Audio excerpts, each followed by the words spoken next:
All right, guys. Well, today's episode is going to be something that is a little different than what we talked about on the show thus far. We're going to be talking about mental health. We're going to be talking about children's suicide and just a variety of different issues. It really just depends on how much time we have.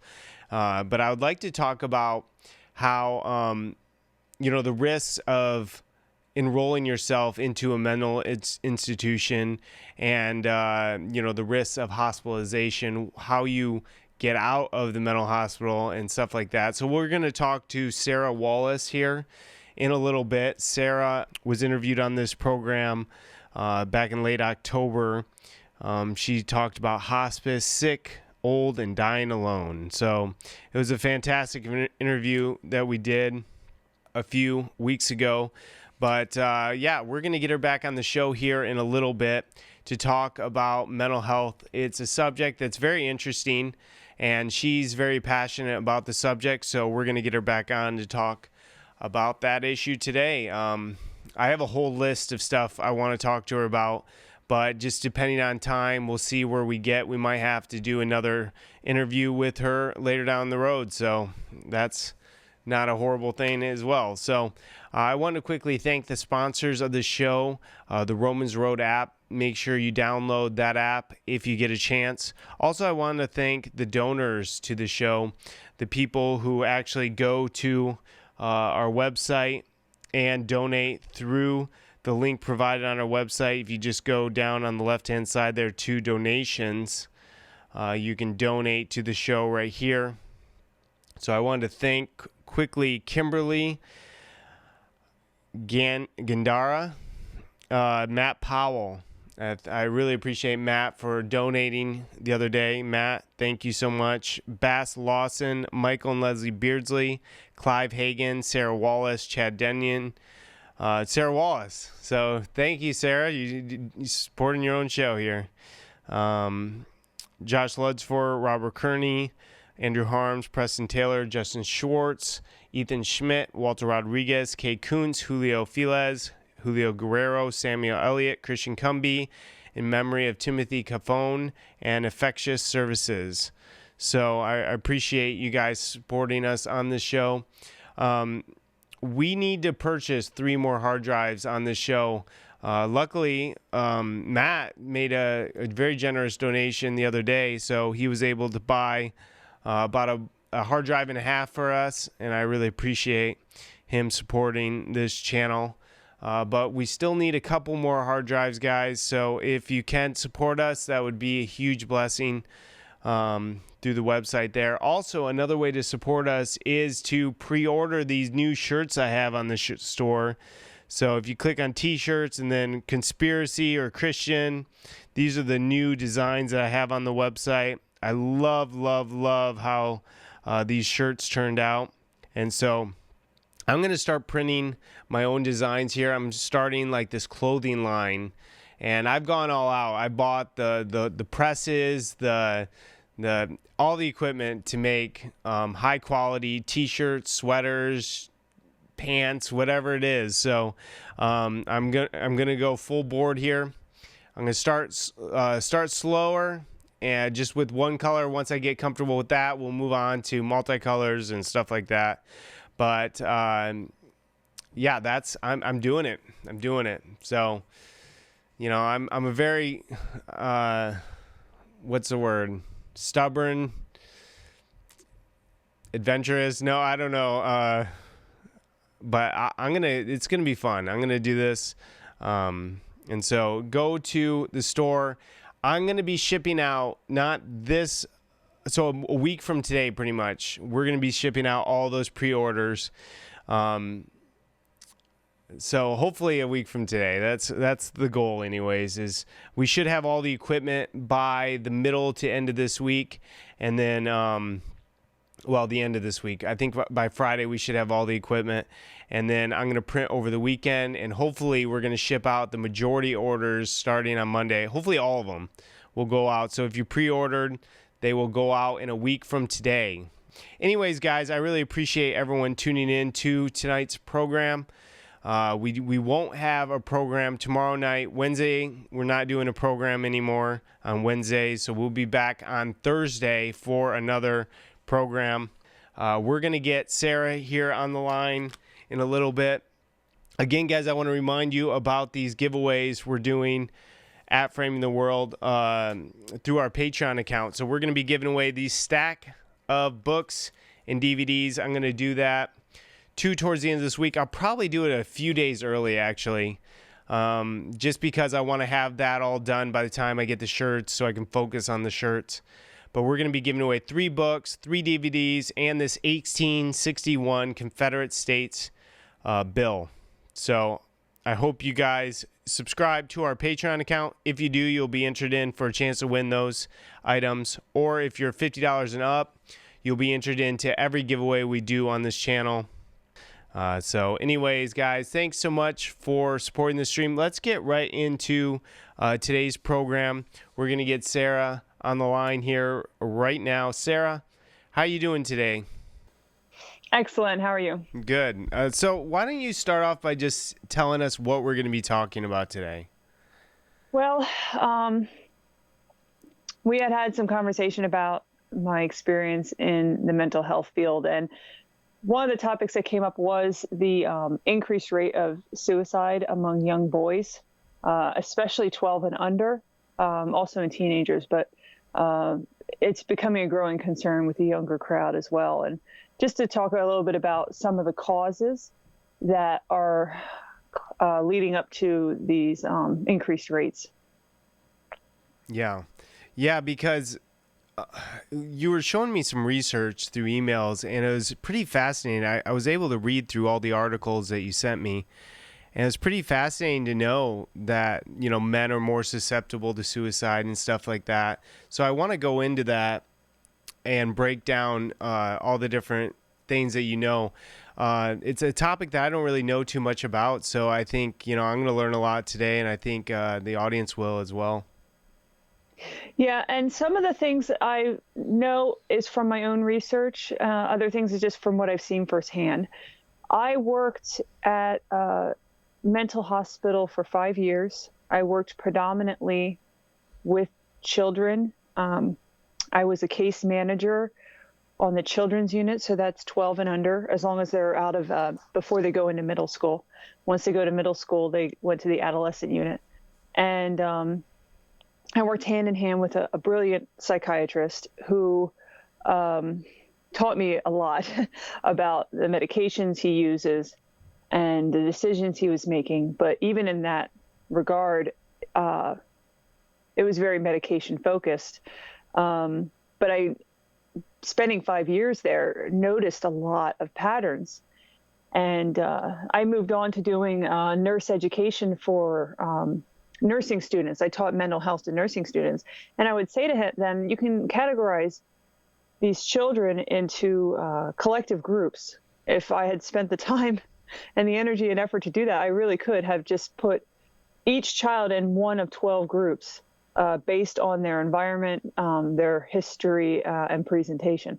But this is one of the groups, which is the suicidal boy, or the ones that lead to suicide are the boys that can't regulate their emotions. So that's kind of what I want to talk about, what that means and why that happens. Awesome. Well, let's get right into it and just kind of start us off with why this topic's important and just get right into it. This is something that's been ongoing for a long time, and it kind of started with the breakdown of the family unit. So a child has the most potential for success when they're in a household that has a mother and a father that are together, and that one of them is home. Usually the mother is home with the child. And that's where the position we were in for generations until we had the feminist movement, the push for women to go to work. And from there, things just kind of corroded and deteriorated more and more to the point that we're at now. And one of the great references that I go to is Dr. Warren Farrell. He has a YouTube channel where he talks about a lot of boy issues. He's done extensive research into problems that boys face. And he had written a book called The Boy Crisis, where, and I'm just reading the statistics off the website, but he brought up some valid points about how if boys are 50% less likely to be proficient in math, reading, and science in the school curriculum. When once suicide was equal, the suicide rates were equal among boys and girls. Boys are now 6 times more likely to try to attempt suicide. They're more likely to grow delinquent in homes where there's no fathers. There's a lot less fathers involved in raising boys. And the big thing that I hadn't thought of before this was also they're losing their sense of purpose because they no longer have that role of leadership. This is definitely something that's predominant in the Christian faith. You know, the man is the spiritual leader and the provider and the protector, but that's gone wayside on any other secular situation.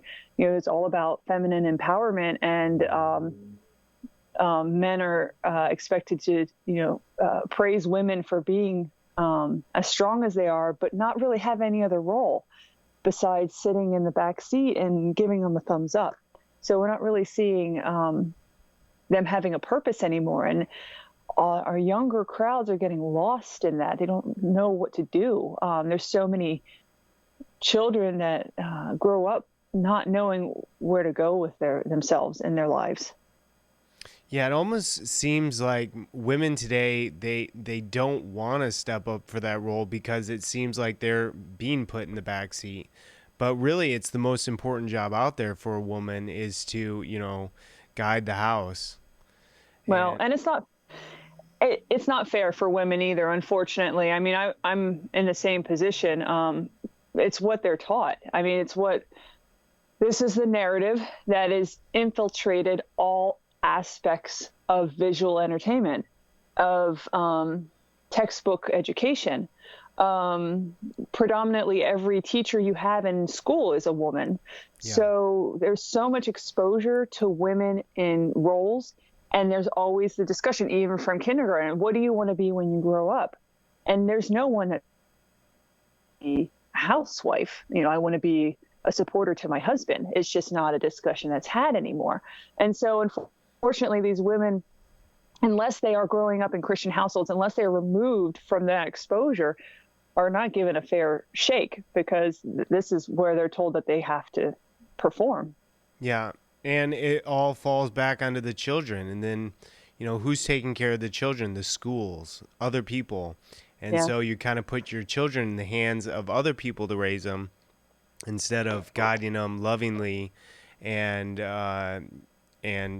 so that's what I want to get into, is some of these facts about why little boys are more suicidal, it seems, now than even when I was a kid. Can you explain why? Give some pointers to why that is, and then go into each one? Yeah, it's multifaceted. So I think what it stems back to is, and this is more for children 12 and under. I will say there's always a caveat. There's always an exception, but I'm talking about the majority. When you get into high school, you're dealing with bullying and social interactions. That isn't so much, there's all these variables that come into play that can lead to suicide, but it starts with 12 and under. And the proponents to cause this level of despair develop at that earlier age. It's the main influencing factor is a lack of proper parenting in the home, meaning that there's a lack of support to the child, a lack of a parent being available mentally and physically, when they're needed because they're either, exhausted from work or at work or watching the television. And then a lack of fathering, especially with boys. Dr. Warren Farrell talked about this. I thought it was really fascinating, but with boys, they need, especially at a very young age, I'm talking 2, 3, 4, they need to have that father influence because dad's roughhouse with their boys. They're a little, they do the jungle gym thing, jump on daddy's backs, dad swings them around. And this is something that daddies do more than moms. Moms are the cautious ones, like, oh, don't do that, you're going to bonk his head, So the daddies are the ones that do that. But what it teaches a developing mind is risk-taking in a safe environment. So it allows for the child to understand that there's a thrill to taking risks, but without that child getting hurt from those risks. So seeing the limitations of the risks. So when that part is removed and all you have is the mother's influence when the father's absent, and you just have the mother's influence, mothers are more naturally the protectors. They protect the home, the nest. And so they are the ones that pull back and hold the child close and say, okay, don't go out into the world because it's a dangerous place. So that developing child becomes more withdrawn and they are more afraid to take those risks. So they are less likely to be in that alpha role of leadership and more likely to kind of be in the sidelines, which is so many men are these days, just kind of in the shadow and too afraid to take that thrill and that risk because of the potential of harm. So that is a huge factor into how they continue to develop throughout their youth, but also just there's so much that a father can do and needs to do for that developing mind that isn't really considered when you divorce. The mom thinks I can take care of it because I don't know. I mean, as a woman myself, I had that mentality. Like I had this handled. Dad doesn't really need, I can do all the diapers. I can do all that. I don't really need dad around. But it's important. He's definitely important to the developing mind. So they also, unfortunately, when the father isn't around, lose a lot of male role models. Like I said, a lot of the women a lot of the teachers in the schools are women. Usually they might have boyfriends, like the moms might have boyfriends, but they are in and out. So the child might have attachment issues to other men. If they're not involved in a church that has a pastor, they don't really have any exposure to any male in a leadership role because they don't have a father. So they don't know how to express themselves in a male way. They don't know how to express their feelings and emotions because they haven't been able to watch someone else do it to imitate. They only are with women, and the way men express their feelings is different than women, and the way men react to things is different than women. So you need to have that male exposure that they lack. Yeah, and another thing is child sexual abuse goes up too when they marry a second spouse. Do you know much about that? Yes. Yeah, it's really unfortunate because that just changes everything. Once they get to the point that there's sexual abuse involved, they're pretty much in the system, in the mental health system, especially depending on the extent, the lengths that the sexual abuse occurred. It really changes the mentality of a young child and how they react to the world. For example, the one boy that we had admitted to he kept coming back. He was a frequent flyer. He was in the mental hospital all the time, but he was photographed by his grandmother and her neighbor in sexual positions. I guess they were selling the photos or making money off of it.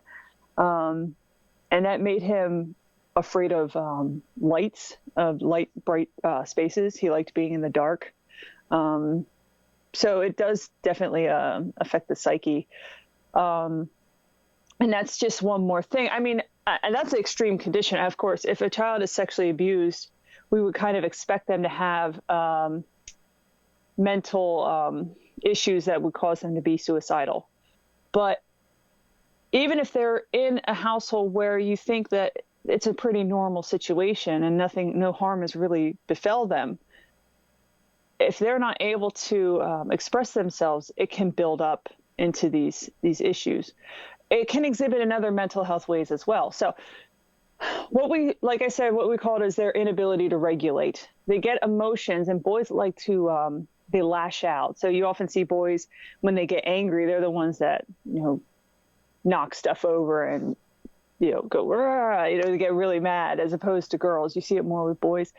And it's good to sit down and talk to them and say, tell me why you're feeling this way. Let's talk about these feelings, so that they can think about them and reflect on them more than they do. But most parents are just like, go to your room, stop acting this way, go to your room. Come back out when you've calmed down. There isn't really a discussion. And so nobody's really looking to the root cause of why is this anger there? Why is he struggling so much? But you'll see it in other symptoms. So we put diagnoses on them, like ADHD. A lot of times there's a lack of attention. I think a lot of that is also because a lot of these school curriculums are designed by women. So they're for the learning minds that are more on the female side. And I think that's why boys struggle so much in school too, because they're not given enough breaks, enough physical activity.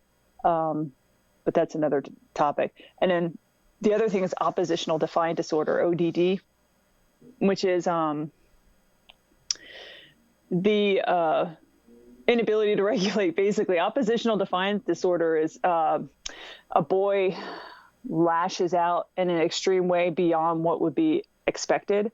So if you say, if you can't finish your dinner, you won't have dessert, and a normal child will process that one way, and a child with oppositional defiant disorder will punch a hole in the wall. Like, they cannot control their anger. And that's just another example of, so often these kids that come in with that diagnosis just cannot express why they feel the way they do. They have no understanding of their own emotions or what they mean, because they never were able to have that broken down for them. How do they get to that point where they become that way, though? Because most kids, if they grow up, they're totally normal. How do they get to that point? What's the leading cause to get to that point? Well, most kids that I've seen, and I'm only going off, I mean, I don't know if there's so few studies on things like this. There's so much about mental health that hasn't really been explored. So much is assumed, and then they just say, okay, that's enough. And then they use it to develop a plan of care, and they move on, and not much more is looked into it. So I know when I've looked into this before, I haven't seen a whole lot as far as formal studies as that would cause propensity for oppositional defiant disorder. But I can tell you what I've seen in my own studies over the 5 years I worked with children, which is that the majority of those children that have ODD are either in foster care or have no fathers and absent mothers. And when I talk about no fathers and absent mothers, they have fathers are completely out of the picture, like no visitation, anything. They're just completely under the care of their mothers, and their mothers are usually either have their own mental health issues, have a neglectful propensity, or they just work and are too focused on themselves to really give that attention that's needed for the child. So the child's never able to really develop healthy communication skills. Those are the ones that the oppositional defiant disorder ones we see back over and over again, because the moms don't know how to handle them. They get to this point and it's like, and you get to a point where you think, how do I fix this anymore? It's just hard to see a way back from that. And they do struggle for years, even if you turn everything around, which often the mothers don't. But even if you changed everything, they still struggle. into adulthood. And then even as an adult, they have trouble forming relationships. They often develop borderline personality disorders. So it's definitely a huge issue that spawns from the breakdown of the family unit. Yeah, and so that just goes to show how important the first years of children's lives are. Yeah. So you sent over this article, and I found it a fascinating read. The headline was "Mental Health Issues Increase Significantly in Young Adults Over the Last Decade." And in this article, it goes to show that these mental health issues are caused by an increased use of electronic communication and digital media, and a lack of sleep was another reason why. Can you talk about those issues? Yeah, there's a lot of that has to do with a lack of structure. For whatever reason, boys like electronic things. And I don't know what the science is behind that, but boys are more likely to play video games. They're more likely to interact in that way with the game systems. They're more likely to do video games, especially more so than social media. But they're because there's a lack of structure in the home. I mean, they consider TV, even us 80s kids, TVs were the babysitters, and more so in the younger generations because there's cartoons 24 hours a day now. So that's always constant stimulation, and boys respond well to constant stimulation in general, which is why they do so poorly when there isn't stimulation in the school setting. But so, I mean, TV isn't designed to bore you. It's certainly there for a reason, to attract those viewerships for the commercials and whatnot. I mean, we all know that, but it definitely changes the development of the younger mind. So that they need that constant stimulation all the time, or it's like an hour without it, they're bored. They don't know how to do anything on their own without having some sort of electronic. And girls are like that too now, especially with the cell phones, but it's just getting worse and worse and worse. And so because there's no regulation of that in the home setting, a lot of times, I think the best thing to do is only allow them so many hours a day. And I know all the pediatricians, all the experts say that, only allow them so many hours a day on these electronics so that they're not overstimulated by them. But it's not happening. And a lot of times they spend the whole day on these electronics. And so because the stimulation is constant, they don't know how to shut off the mind when it's time to go to sleep. So they just stay up all night playing the games that they were playing all day. And it's just a terrible cycle because then they get up in the morning to go to school and they're exhausted. They're not learning in class. They're under that anxiety because they're not doing well with their grades. They come home, they just want to escape into the stimulation that they're comfortable with, and it forms this habit that just continues a cycle that they can't kind of get out of. And all of these things, when you have a system, like they develop a system that they have a comfort level in, and then you have all these things trying to influence that system to make them change and to mold them into something else, doing a gradual step down to that process, but basically just saying, no, you need to turn off the PlayStation, or I'm taking it, and then you need to go do your homework for the next hour and a half, or this and this, without having any type of reward base. Just, when it's done like that, it causes so much anxiety because it's such a removal from the comfort of what they're used to that it can escalate them to a place where they feel like they need to escape. And so many times, I mean, suicide in children is not because their life is so terrible that they cannot think of any other thing to do but to end it. Usually suicide in children is because they're so stressed out or anxious that they just want to escape. And the only way they think of to escape is to end their life. It's no different. Well, I shouldn't say that, but it's similar to running away. Like, kids don't really run away from home anymore the way they used to because they're too afraid to go out into the world because they don't have daddies to teach them that's okay to do that. So you don't really have a lot of runaways anymore. You have more suicide than runaways now, but that's another thing. Like if they get so overwhelmed by the home environment, by the environment they're in, they'll try to find any type of escape that they can come up with, and quite often, unfortunately, that's the one that they come up with. Yeah, and so we really need to limit our time, our children's time with these kind of devices, because I can see how parents give these devices to children because, it's kind of all their friends have the phones and they want to, they really, Mom, come on, give me a cell phone. What, but, there's a lot of danger with that as well. So I think limiting, if you do have a cell phone, limiting the time on it is important, especially, at night, like you said, taking it from them. Yeah. And there is that risk of social media. Sometimes in the younger crowds, social media can influence them. It's more so with children that have older brothers and sisters that they copy and mimic, that social media can get involved, where they are on Facebook and getting harassed by other kids. You see that more with the teenagers. So it's not so common that is the issue. The social aspect is the issue in the younger crowds. But I think one thing that's definitely coming to a head in these past few years, since at least our new president was elected, that may not be in the lens of the mental health industry right now, but will be, I assure you, in the years to come, is the newfound glory of victimhood.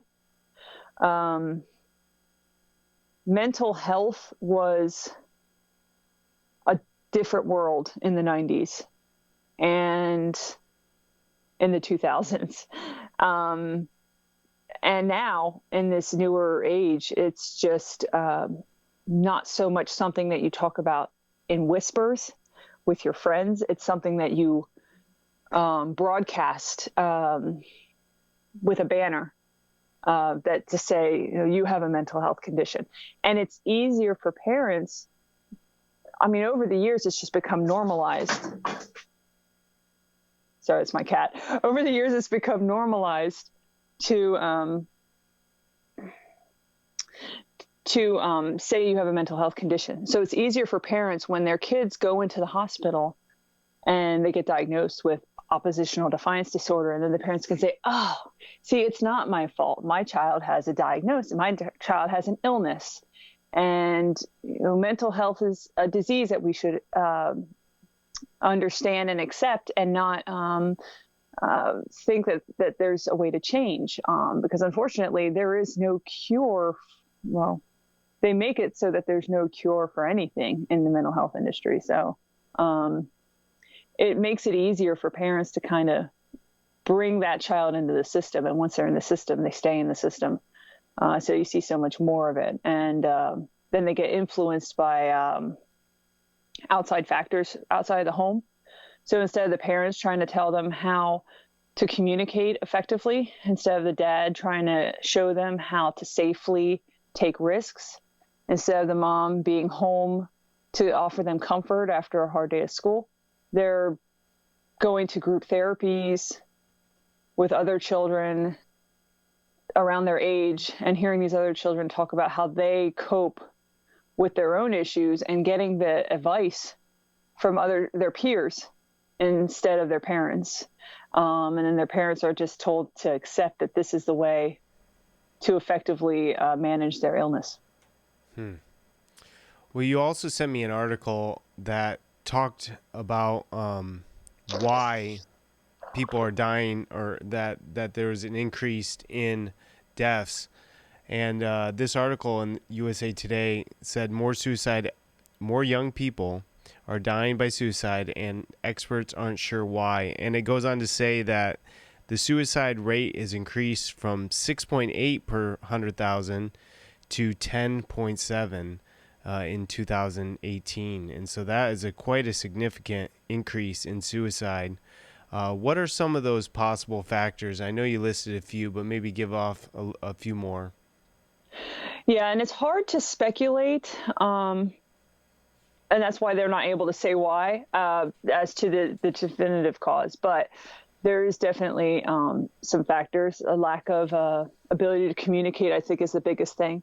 So many times when I was in the hospital, when we talked to even adults, we'd say, what's going on? Oh, I'm depressed.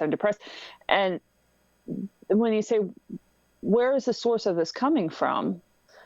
Just by them expressing all the problems they're having, we can't fix those problems, but just them expressing those problems, processing them vocally, allows them to better come to grips with what's going on. I don't know if you've ever had the experience where you talk about something and as you're talking about it, you kind of piece together and realize what's happening just by vocalizing it. And that's so beneficial to just talk about the problems that you're having. And so many people internalize and don't want to talk about it because oddly, there is this, on one hand, there's this big embrace of mental health.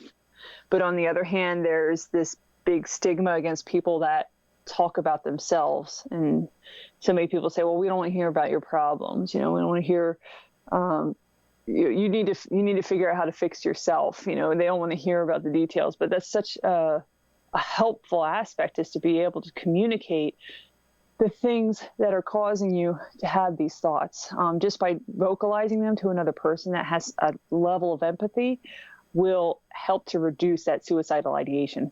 So that's one facet, is just a lack of being able to communicate how you're feeling, either through your own accord because you don't know how to, or because you have a lack of anyone that cares to listen. Another aspect is because there's so much exposure to it now in media and in TV shows. I mean, don't even get me started on the Netflix series that they have that talk about all the glorification of suicide and how it's so socially acceptable now that people do that, and the attention people get when they kill themselves, how there's memorials and they, students speak out about how much they meant to them. And so it makes someone have this feeling that they'll have a sense of belonging after they're gone. So because it's not something that's kept under wraps, it's so much more brought into the open and almost glorified. It encourages that as an outlet or avenue to go to. Peer pressure also, like so many children see other people doing it or seeing other people talking about it. Even my son tells me that he has a friend online that tells him all the time about how he's thinking of killing himself, and my son doesn't know how to deal with it. He doesn't know what to say to him. And so he's being exposed to that. And now he's processing these thoughts, like, why would somebody want to do that? And so that's entering his mind. And it wouldn't surprise me if, he would start thinking those things too, just because he was exposed to it, or, see it on a television show or whatever the case. That's becoming more and more common. And then also just the lack of identity that you see with boys especially, but with everybody, just how the culture of our country is breaking down every aspect of identity that used to exist. So there's no longer, sexual orientation or gender. I mean, those are being torn apart. There's no longer youth and adult. Like they're breaking down the concepts of pedophilia as being wrong. So that's just one avenue. And there's just so many other things that you have to have complete, utter acceptance of every social dynamic. You're not allowed to think of anything as taboo. So nobody really knows what makes them special anymore, because everything's just a melting pot of social acceptance and conformity. Like, you're not allowed to be different, but you're expected to accept differences, which is just such a confusing and jumbled mess for a child who is trying to learn the ways of the world. Yeah. And so there is that child out there, and someone's listening that is, really defiant and everything. Then they get put into the system. What is that process like? Okay. Well, I will try not to get long-winded on this, Paul. But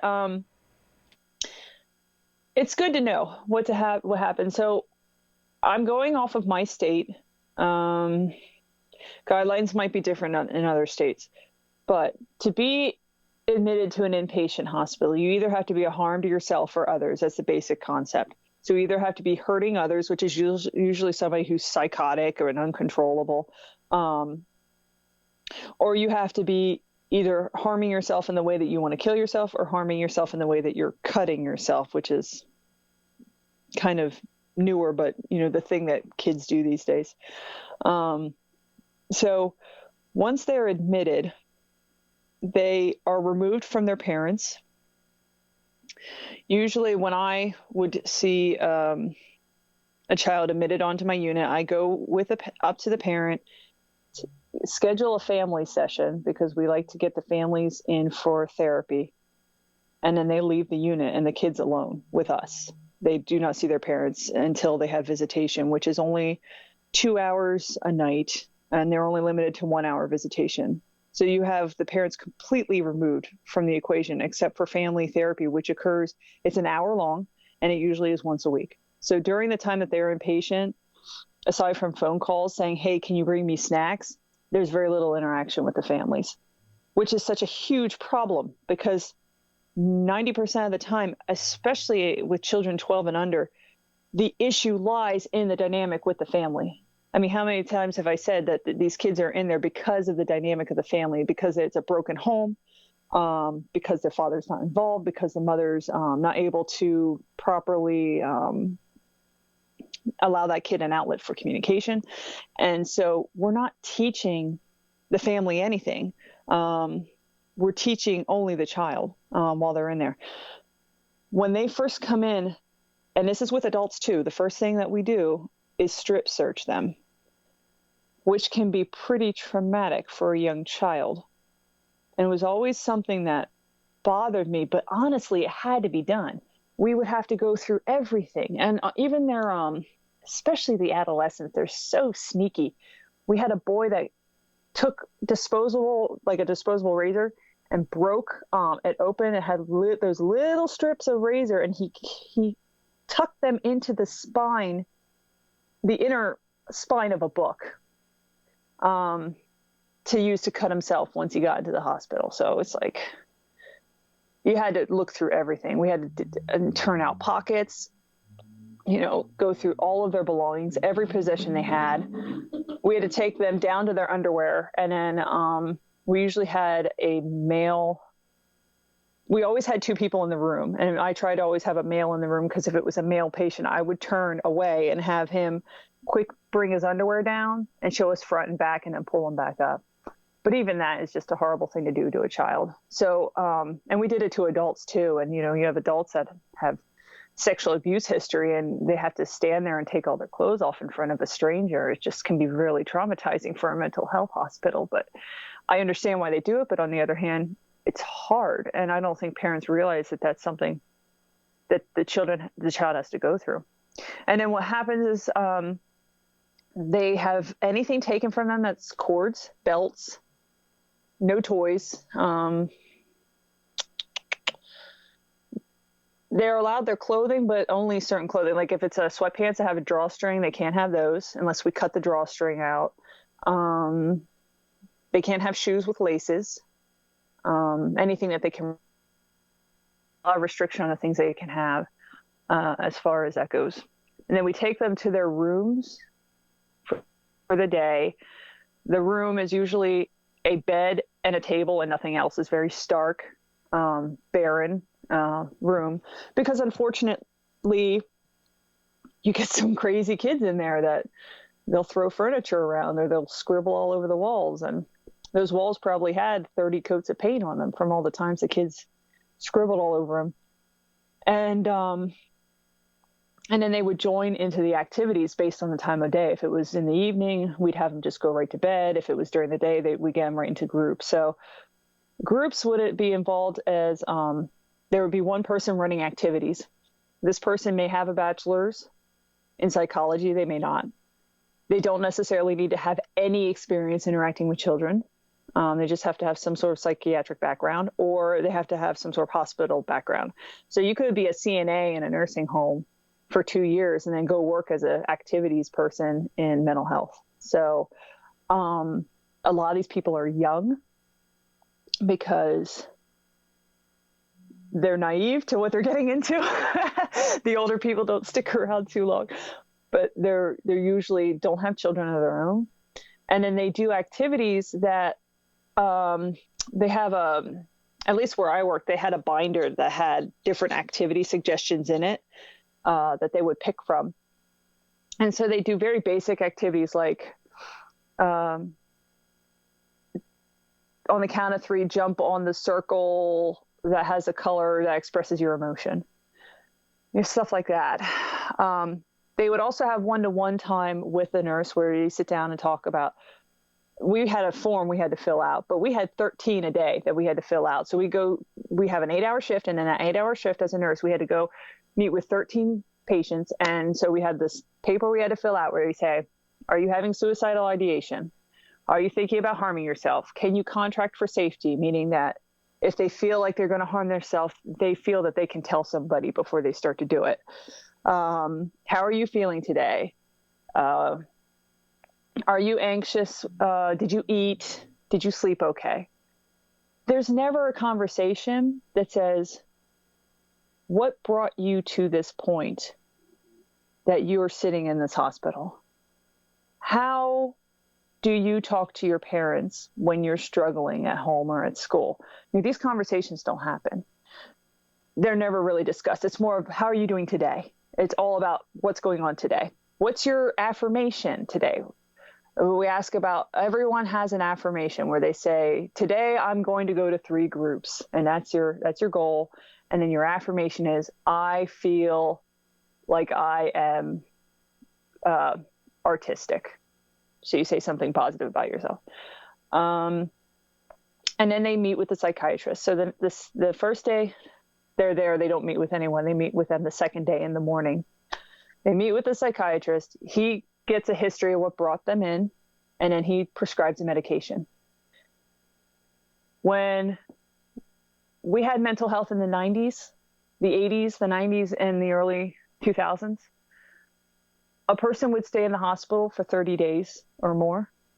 There was a lot less admissions back then, a lot less. But when someone got admitted, they were there for 30 days.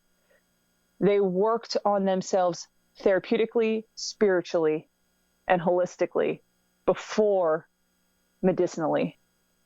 We did it was a lot more therapy focused. Now it's the same as an inpatient hospital. You get a knee replacement, they assess you for 2 days, and they send you home with outpatient therapy. That's what the hospital is now. The same thing with mental health, unfortunately.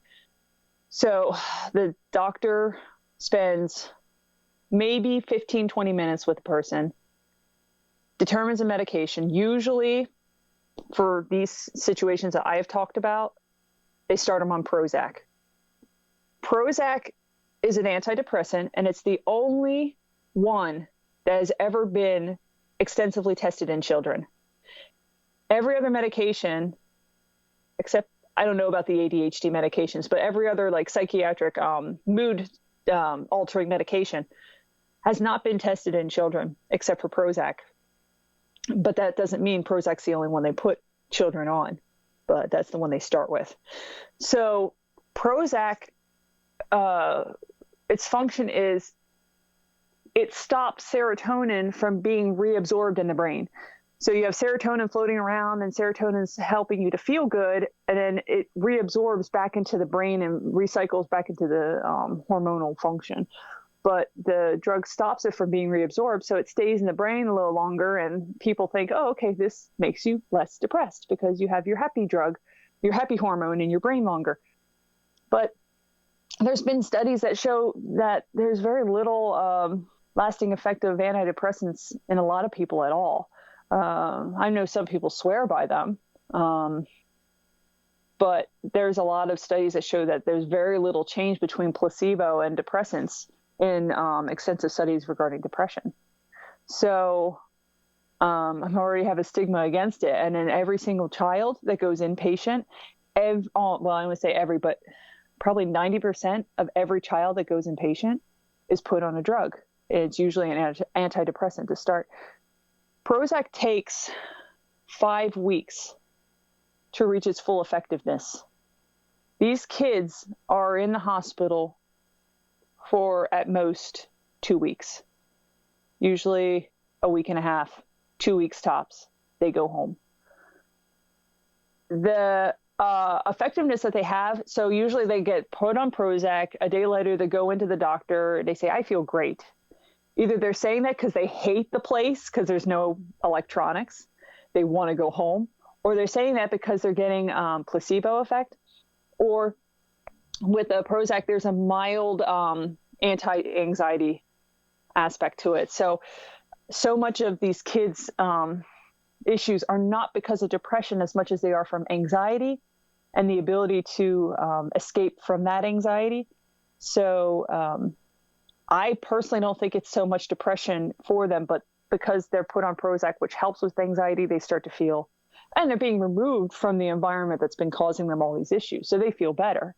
And so, okay, the kid comes into the hospital, the kid's put on a drug, the kid's feeling better, the kid gets a little bit of therapy, he mimics back the coping skills that he's taught. Whether he understands them or not is who knows, but he knows to say, punch a pillow if he's angry, which, I mean, I don't know how helpful that is, but that's a coping skill.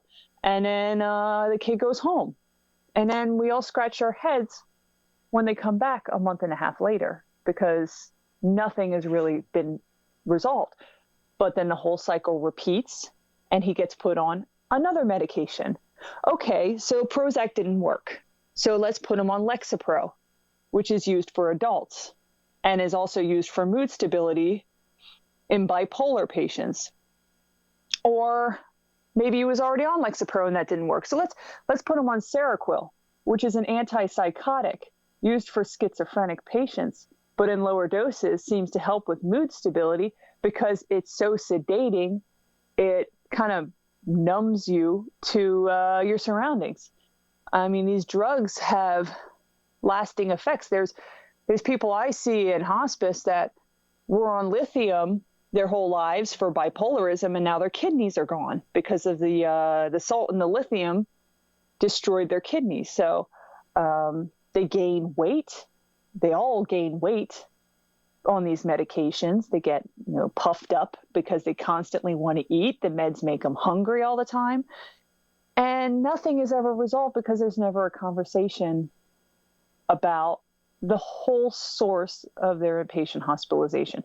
Now, I will say this is not all the time, and especially with girls have a lot more success rate in the hospital because just being through that whole experience, they learn to talk about their feelings and to not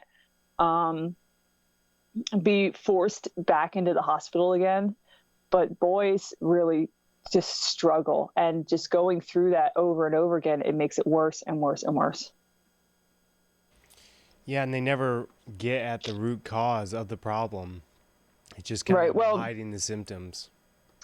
The people that they see there, they only see for a couple weeks and then they never see again. Then they go to outpatient setting.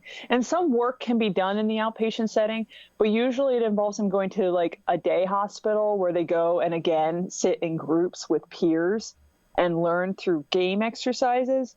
But there's and then they might see a therapist once a week for an hour or twice a week, who knows? And that's if the therapist stays on with the company. A lot of times these therapists cycle through. It's only as good as, your therapy is only as good as the therapist you have. And I found that out pretty early on with comparing so many therapists and patients. Some of them have really off the wall ideas on how to care and effectively treat children. So, sometimes they get some really good work. Sometimes they get a really good team that's trying to reform them, but other times they figure out on their own how to get through it. So how often are these kids just completely insane as compared to they're just bad kids because they're not being taught right? I think a lot of times it's because they're not being taught right. There are a few. The ones that really have issues are the ones that have reactive attachment disorder. Have you ever heard of that? No. So it's fascinating. I think it's a fascinating condition, but children develop so much of their social skills in the first 6 months of life, especially in the first 3 months. Their brains are absorbing and expanding faster in those first months than they will for the rest of their lives. So when you have a child who is neglected in those early stages of life, it has a lasting impact on their condition that may not be visible at first. So you see this with children who are in the foster system because they had neglectful parents, or children that are adopted from other countries. Sometimes they're children that are still with their mothers, but their mothers were neglectful to them in their youth. So when they get adopted, we'll just say in the examples from the foster kids and the adopted kids, because that's the most common. So you adopt this kid who might be 6 months old to a year old, bubbly little cherub, and you think nothing of it. This kid goes through a certain developmental stage of life, which I won't get into. It's all, I wouldn't be able to do it without notes anyway, but they go through developmental stage of life until they get to school age. Their developmental processes change once they reach school age, where they have to become more social with others. Like even the first year of life, you put two babies next to each other, they don't play with each other. They play with toys next to each other, but they don't know how to interact with each other. And that's something that they develop. So it's not something that you notice until they get to be about 4, 5, 6, when they're developing those early social skills and going to kindergarten. And then all of a sudden, your kid is being sent home for biting the teacher and you don't know why. Or you're trying to give your kid a hug and he's, punching you and stuff. So reactive attachment disorder is the result of a lack of social interaction and love, basically, in those early stages, but it doesn't manifest until they get to that social interaction stage. So unfortunately, people adopt these children not knowing what they could potentially get into, and then they realize it after the fact, once it starts to manifest. And reactive attachment disorder has a spectrum of condition. Some kids are just have a difficulty forming attachments that they can grow out of as they get older, as they develop an understanding of how to socially interact in the world. Other kids, not so much. And you start to see really bizarre behaviors. Like we had a kid who his mother, his foster or adopted mother, had to lock all of the cupboards in the kitchen because he would eat until he threw up, and then he would eat the stuff he regurgitated. He just could not stop eating. It was bizarre. We had another kid, he was almost feral. Like he would defecate in the corner of his room and then smear it on the walls or stick it in his mouth. And it's just bizarre behaviors. So, yeah, that's a weird one. Yeah. Well, what would be a better solution? So like, let's say you have this kid that's just crazy. What do you do? They have to have structure. It's the same as with autism, because it's a social interaction skill. The same with autism. Now, autism is a sensory skill. And we don't see a lot of kids inpatient with autism. Figure it out very early on, and they have because autism was so I don't want to say popular, but there's such an awareness made of it. There were so many resources that were developed through the state for parents that have kids with autism. So they have a huge amount of support compared to a kid that has reactive attachment disorder. But it's a similar concept. Not so much the sensory aspect, like a weighted blanket isn't going to do anything with a kid with reactive attachment disorder, but they both had that inability to effectively socialize with those that care for them. And the odd thing about RAD kids, reactive attachment disorder kids, you can immediately tell when a kid is a RAD kid, because that's the one that comes up to you and sits down and says, hey, come sit with me. Let's do this activity together, because they interact wonderfully with strangers. They interact horribly with people that love them and are closest to them. They don't know how to interact with people that are that close to them. So a lot of these parents, for someone that doesn't know what a RAD kid does, a lot of these parents get stigmatized by the teachers and stuff, because the teachers are saying, well, this kid's great for me. I have no problems with this child. And then they go home and I hear these reports that, they're beating their mom up, and they think, well, it's obviously something wrong with the mom because this kid's fine for me. But it's actually that the child doesn't know how to effectively communicate with those closest to him or her. So the best way to handle that is through structure, very firm structure, giving them no second chances. They have 3 strikes and they're out, or whatever system you use. A lot of them use a reward-based system with colors. That's what they used inpatient, where they would go on a color system. I think they use that in a lot of schools too, because it's very visual, that they can say, oh, I'm on this color and this is a good color. So doing stuff like that and having that structure can be really helpful. It's more challenging when you're working, when you're not around all the time and that child's in some sort of specialized care. So it's better, and I think from the beginning, from the very early stages of development, it's better to have, the mom at home, unfortunately, all the time to help with that. And I think they almost have to be, depending on how severe the reactive attachment disorder is. They may not even be able to go to school or interact with others, that the mom has to be in the home, but that's their best chance for success. Yeah, and that's, this whole conversation just goes back to the fact that, we need to be there for our children, love our children, guide our children, teach our children, and try to nurture our children in the best way we can, because, once they go down this road where they become bad, it's hard to get them back on track after the fact. Right. And, so many of the moms, like I just turned 40, but people in their 20s, 30s, 40s, they all grew up in households where their moms worked. I grew up in a single family household. My mom worked. So I wasn't really, fortunately, I stay with my grandmother. So I learned from example through my grandmother on how to be a parent.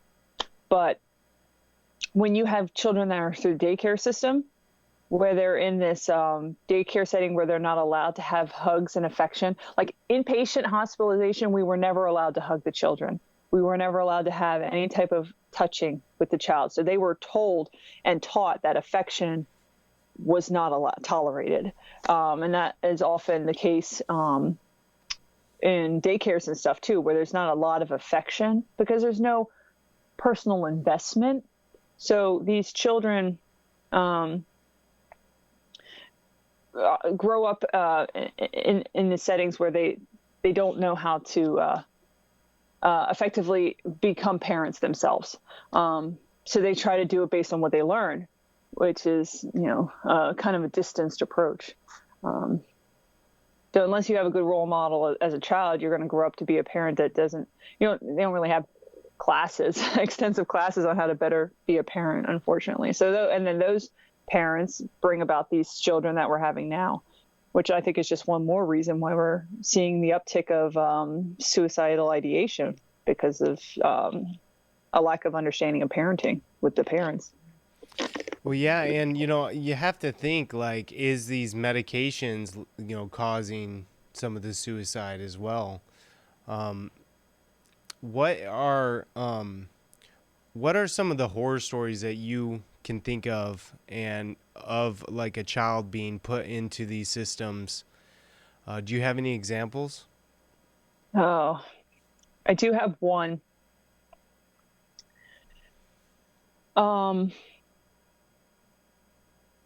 And I know I told you before that you have to have a certain mindset to do this job, because it can be hard.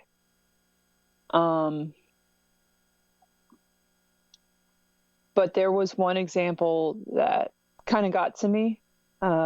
We had a kid who, when he was a younger age, and I don't want to go into too many details, his parents died, and he was brought into the care of his aunt and uncle, who did not really care for him. And that was when he was 5. And his first inpatient hospitalization was when he was 5 years old, because after the death, he was having difficulty coping with it. From that point forward, he was inpatient with us multiple times, and he went into residential. So residential is when going inpatient doesn't help. Like, they go through all the systems. They go through inpatient, they go through day hospital, they go through outpatient therapy. They are still having trouble. And this kid, his trouble was more, I mean, he was, it's almost like a Cinderella story. He was not loved and not heard. And there's only so much you can do as an employee that clocks out every night to care and give the attention and love to a child that needs it. He went into residential, which means that he doesn't go home for a long time. So he was inpatient in a residential program for, sometimes they can be in there for up to a year or more. He was in residential at least 2 to 3 times, then got discharged back to his family. The whole cycle repeated itself, and he went back in again. And as he was getting close to his his later teenage years, like he was getting close to adulthood, we tried so hard to get him to work with his family, and it never really worked out. So they finally were able to relinquish him. The biggest problem with people like doing that is because he was getting Social Security. And this is always a thing. If a child goes into residential, you have to forego child support that goes to the residential. Or if they get Social Security, the Social Security goes to the residential facility instead of to you, because they're providing all of his care, So people often are reluctant to relinquish that financial aspect. And he was getting Social Security for his parents, so his other family did not want to give him up, because they didn't want to give up the Social Security.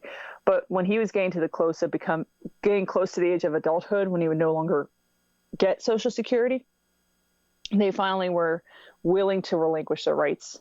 And he was able to be put into the care of children and youth, which placed him into a boys group, like a boys home, which is actually really positive for him. It was a small home with invested parents, like house parents, not parents, but house parents. So there was only like five boys or so in there. And they were doing some work with him, but he was only there for a couple months, and he was placed in a new school district. And he went to the school the one day and asked a girl to go to dance with him, and she turned him down. And he got upset. Sorry, Paul, this is hard for me to talk about. This is like, it's been like 8 years, and it's still hard for me to talk about. He got upset and he left the school. So the student principal, I mean, they had a note of, they were alerted that he eloped. And the student principal, I mean, not the student, I'm sorry, the assistant principal, the vice principal, went after him to try to talk him to come back. And he just kept walking.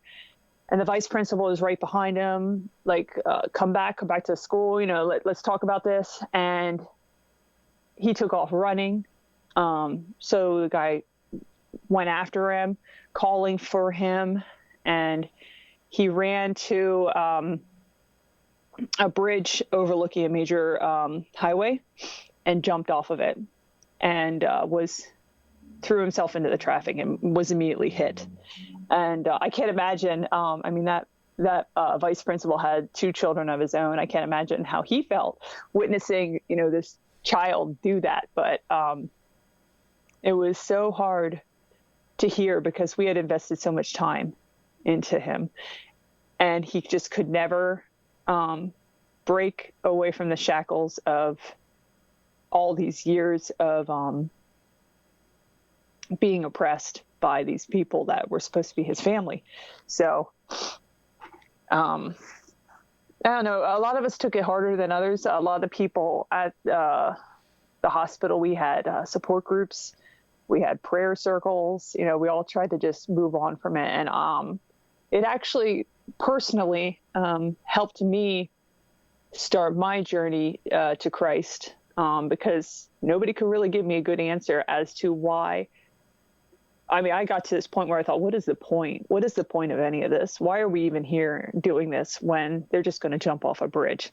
And my psychiatrist that I worked with said to me, he said, all you can think is that we're in this infinite world of chaos, and all we can do is try to do a little good before we go. And I thought, that's not good enough. There has to be more than that. Yeah. So it did come around for me in the end to help me spiritually, work towards being a Christian. It took a little longer than it should have, because I never had a soul winner knock on my door. So I had to find Christ kind of on my own. But it did help, because I started looking into church and thinking that, there has to be something more spiritual than this, than just, a chaos, and we do what we can. But yeah, I mean, that one always comes to mind when somebody asks a question like that, a horror story, because that was pretty tragic. Yeah. And, God is, I'm sure, completely absent from any of these discussions. And so, that is the major thing. If people, know Jesus and believe in Jesus, then that'll help them a lot, I'm sure. Absolutely. But how often do you see these kids, come to these mental institutions that have a mother and a father in the home? Or is that just never the case? No, it happens with children under 12.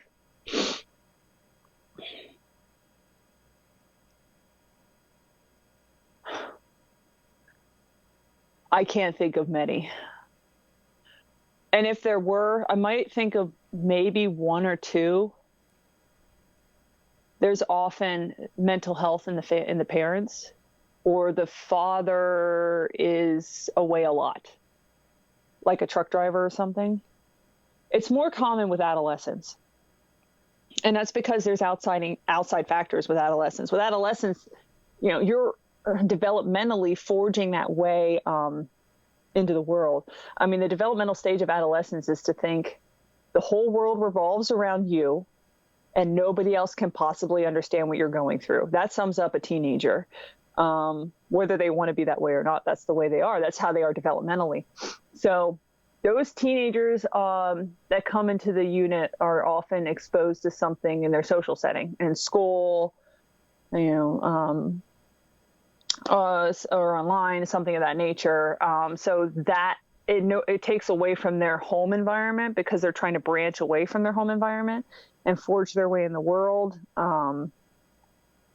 And so that would bring them impatient. But children are not doing that so much, unless, like I said, they have an older sibling, so they get exposed to that sort of thing. So most often, I mean, 90% of the time, it's always environmental, and it's always the result of a broken home. You just don't see the full family in there with children anymore. What are some closing thoughts, Sarah? What are some things you want to leave the audience with here tonight?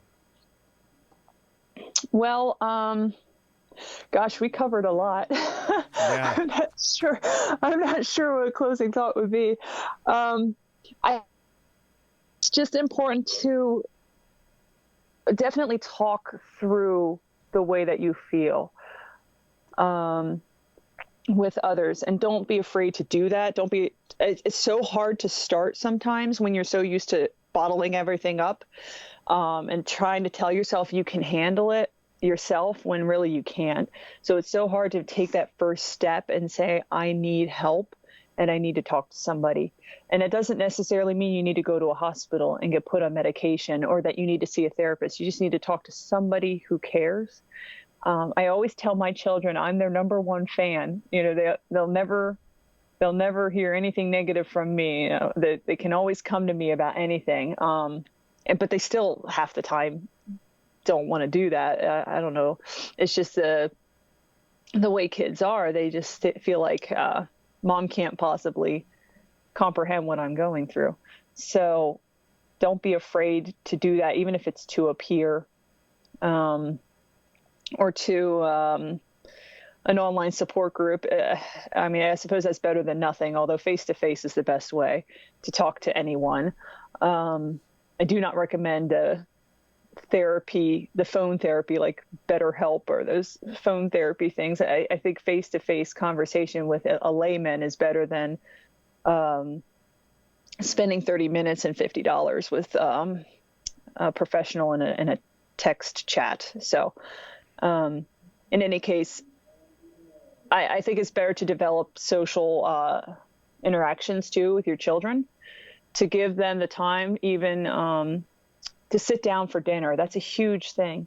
To sit down as a family every night for dinner, to just talk without electronics, like no phones at the table type thing. To have them have that opportunity to be featured, that they can say how their day went and everyone listened to them. Getting into the practice of doing that, at first they're not going to want to, or they're going to be thinking it's weird. But I think with practice over time, it'll make a huge difference. And the more you allow them to have that ability to vocalize, the more they'll be able to do it when they need it. So just communication practices as an adult or as a child, trying to find that way to either allow yourself to communicate with others if you're struggling, or encourage communication with your children to you, is going to be a good way to get them into a place where they can reach for help when they need it, before it gets too much and the anxiety is too high that they are looking for an escape. Well, I know I'm going to head upstairs right after this interview and give my kids a hug. That's a great tip, though, because we always eat dinner as a family where we sit at the table and eat. But, I never really thought about going around and just asking the kids to all tell them what they did today. That's great advice. I'm going to definitely implement that in my life. Sarah, thank you so much for coming on the program today. It was awesome. Thank you. I appreciate it. It was great. All right. All right. Well, have a good day and God bless. Yes. So that was Sarah Wallis. Man, what a powerful interview. I definitely took away a lot from that interview. I don't even know what to say. I'm definitely going to go upstairs right now and give my kids a big hug and tell them I love them. And, I have all young kids. Luckily, I haven't screwed them up yet. I think they're mentally going in the right direction. But, that's why it's important to, start when they're young and stay married, because, the two-family home is key to the future of your children's success. I really do believe that. I want to have more people on to talk about these things, because it's a way for me to learn too. Because I didn't know much about this topic today. Now I do know a little bit, and that's why I want to do these shows. I hope you learned a little bit from today, and learned a little bit from these articles that we put to you today. Adolescent suicide attempts, how males, especially young boys, have a higher chance of suicide. So thank you guys for tuning in to tonight's program. Make sure to give your kids a big hug. All right, guys. Well, I hope you have a good day, and God bless.